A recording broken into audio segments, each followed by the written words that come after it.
கரூர் கூட்ட நெரிசல் மரணம் தொடர்பான வழக்கின் விசாரணைக்காக மூன்றாவது முறையாக தாவேகா தலைவர் விஜய் இன்றைய தினம் டெல்லியில் இருக்கக்கூடிய சிபிஐ தலைமை அலுவலகத்தில் ஆஜராகியிருந்தார்.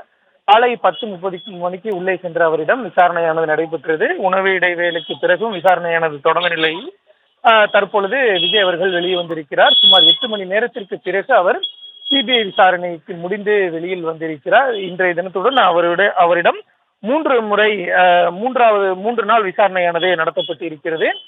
விசாரணையில் விஜயிடம் பல்வேறு கேள்விகள் எழுப்பப்பட்டு இருக்கின்றன. இந்த நிலையில் விஜய் மீண்டும் ஆஜராவது குறித்து சிபிஐ அதிகாரிகள் தகவல் எதுவும் தெரிவிக்கவில்லை என்ற தகவல் வெளியாகி இருக்கிறது. அதாவது நாளையோ அல்லது மற்றொரு நாளோ விஜய் ஆஜராக வேண்டும் என்பது குறித்து எதுவும் தெரிவிக்கப்படவில்லை என்று கூறப்படுகிறது. விஜயை பொறுத்த வரைக்கும் அவர் அதாவது முதல் முறை விஜய் ஆஜராகி பதிலளித்து அவர் நேரடியாக சிபிஐ அலுவலகத்திலிருந்து புறப்பட்டு விட்டார்.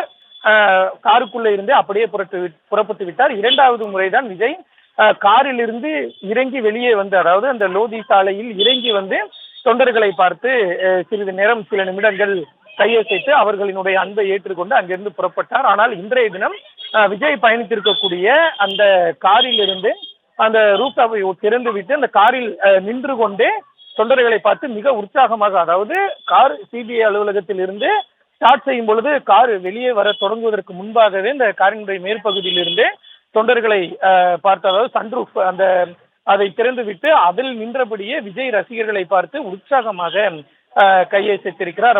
அவர்களை பார்த்து தம்ஸ் அப் செய்தும் அவர்களை பார்த்து கையசைத்தும் மிகுந்த சிரித்த முகத்துடன் உற்சாகமாக விஜய் வந்த காட்சிகளை நாம் பார்க்க முடிந்தது.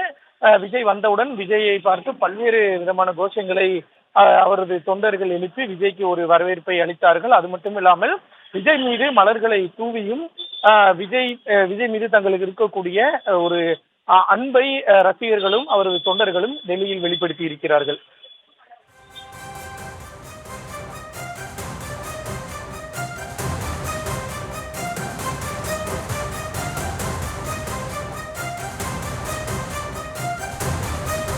விவரங்களுக்கு நன்றி மதியழகன். भैया भैया प्लीज भैया